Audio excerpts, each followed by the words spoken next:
નમસ્કાર મિત્રો, હું છું દિલીપ ગઢવી, એડવોકેટ, ગુજરાત હાઈકોર્ટ.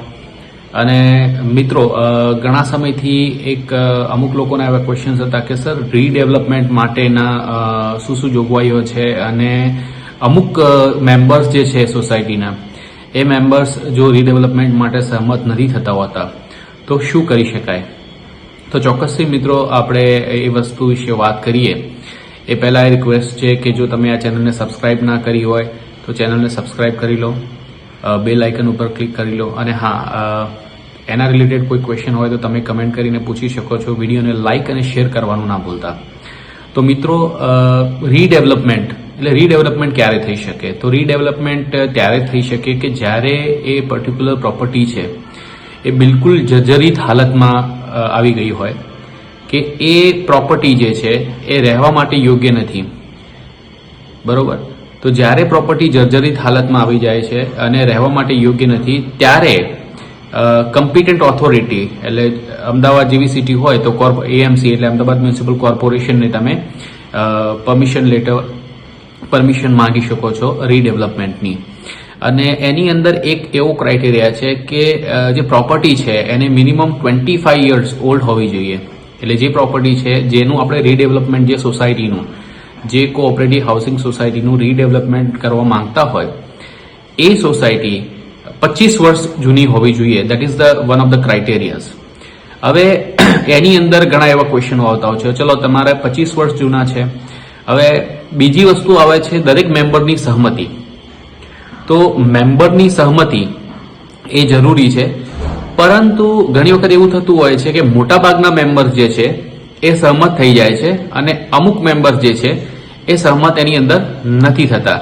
તો શું કરી શકાય? તો મિત્રો, રિસન્ટલી ઓનરેબલ ગુજરાત હાઈકોર્ટની ખંડપીઠે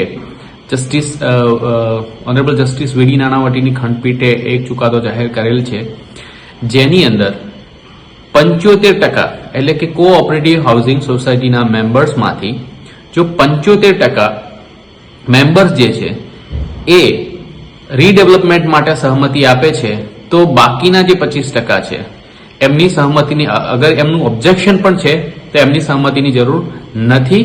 અને એ તમે એની અંદર રીટ પિટિશન, દાખલા તરીકે તમે કોર્પોરેશનને રીડેવલપમેન્ટ માટેની પરમિશન માટેની રિક્વેસ્ટ કરી છે અને ઓબ્જેક્શનના કારણે હજુ સુધી ગ્રાન્ટ નથી થઈ, તો તમે એ જ વસ્તુને ઓનરેબલ હાઈકોર્ટની અંદર રીટ પિટિશન દ્વારા એ જે જજમેન્ટ છે એ જજમેન્ટનો આધાર રાખીને તમે એ કરી શકો છો અને તમને પરમિશન મળી શકે છે. બીજી વસ્તુ છે કે તમારે શું ધ્યાનમાં રાખવાનું હોય છે કે મિત્રો, જ્યારે તમે રીડેવલપમેન્ટ, કોઈ કોઓપરેટિવ સોસાયટીનું રીડેવલપમેન્ટ માટેનું એગ્રીમેન્ટ જ્યારે તમે બિલ્ડર સાથે સાઇન કરો છો તો બિલ્ડર સાથે તમારે મહત્વની વસ્તુ છે કે તમારા જે ક્લોઝિસ છે, તમારી જે ટર્મ્સ એન્ડ કન્ડિશન છે એ તમારે ક્લિયર ડિસ્કસ કરવી પડશે.